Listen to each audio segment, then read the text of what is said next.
It's time for Tech Talk with Matthew Dickerson. I'm your host, Tony Graham, on Binjang 91.5. Good morning, Matthew. Morning, Tony. Great to see you after a long weekend. I'm sure you spent lots of time playing with technology over the long weekend. Yes, well, we're going to have to bear with our very poor connection today. But anyway, first thing we want to look at, I guess, is a new feature on the Google Pixel 5 and 4a, and it might be enough to make you want to purchase that phone, mightn't it? It may well be, Tony. One of the real problems for phone manufacturers at the moment is to come out with that new killer feature to really drive sales. Sure, they improve the camera each year, and they improve some of the features or the memory, but there's that real killer feature that every phone manufacturer is looking for, and the new Pixel may actually have that killer feature. It's a new feature called Hold For Me, and it's one of those things that's born out of frustration when you ring that major multinational, that major organisation, and they really care about their customer service. They put you on hold for 30 minutes so you can listen to their beautiful music for all that time. And so people get a bit frustrated with that, and of course what happens is someone comes and rings back picks up the phone, and just when you've gone out to grab a drink of water or something. So the Hold For Me feature allows you to basically, when you get put on hold by an organisation, you press the Hold For Me feature, it stays on there, keeps the line open, you go about whatever you're doing. When they finally come back to you, the Google Assistant takes the call for you and says that the person will be back shortly, and then rings the phone for you so that you can go and pick it up again. So hopefully the person at the other end is smart enough to keep on the phone for long enough for you to pick up the phone again. But as we see more and more of this usage, I'm sure that will happen. So that, as a killer feature, as a new feature, I think is something that will drive a lot of people to say, that's a good enough reason for me to go and buy that particular phone. I really like that, Matthew. That sounds very handy, actually. It's a good idea, isn't it? Now, how important is that extra letter in the Excel file format? Well, you wouldn't have thought it's that important. The old Excel file format used to end with .xls, and the new file format, of course, is XLSX, an extra X on the end. And so for you and I doing our monthly budget or working out what's happening in our business, it's not really that big an issue. But when you're the country, the country of England, and you're trying to track coronavirus cases with an Excel spreadsheet, that extra little letter on the end can make a huge difference. It's already been well reported that 16,000 coronavirus cases in England went unreported, but now we know why. Some genius in their IT department or in their health department decided that they'd use simple old Excel, and that's probably not so bad, but they used the old file format, and that file format came out in about 1987.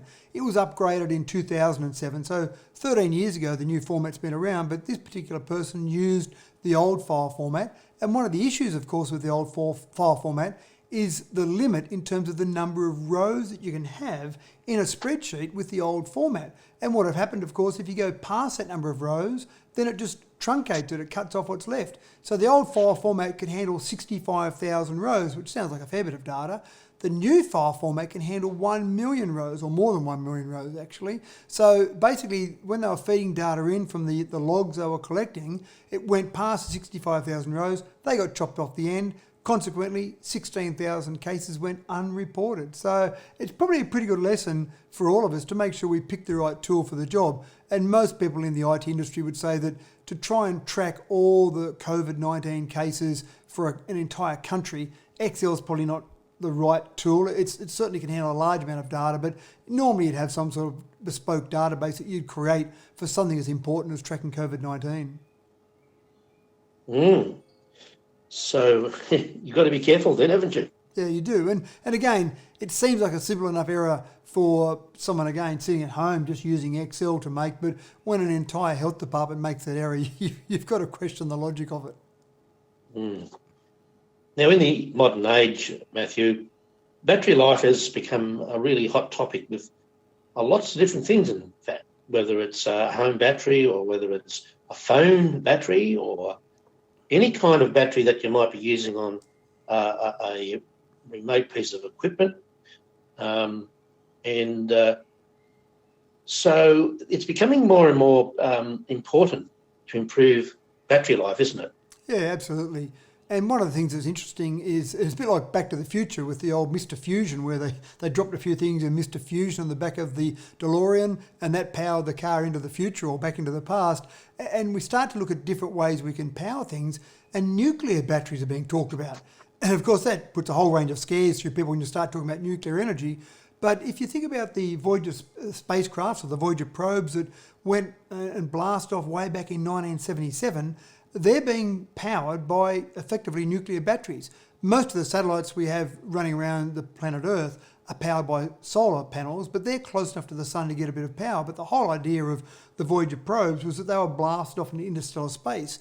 But we're not so worried when something is out past Pluto, for example, about maybe some radiation. But people get a bit more concerned about radiation in some batteries. But despite that, there's a Californian battery company called NDB, and they claim that they can use nuclear waste. You don't have to dig up nuclear elements. You've got nuclear waste that they can use, and they're claiming some incredible things. For example, 28,000 years without charging for something like a mobile phone battery, or in a car, which obviously has huge battery requirements in an electric vehicle. They're talking about 90 years of charge life out of a nuclear battery. And again, it sounds pretty scary. They believe they can manufacture batteries in a whole range of different sizes and shapes using nuclear waste to have an incredibly long life. And I'm not sure how companies like Energizer and Duracell might feel about this, but obviously there's a huge amount of potential there for really long life batteries. Well, that's really fascinating. And I guess the thing that'll be on the radar here is how safe these batteries are. Absolutely. And you think about one thing, how safe is the battery in your mobile phone that you carry around in your pocket?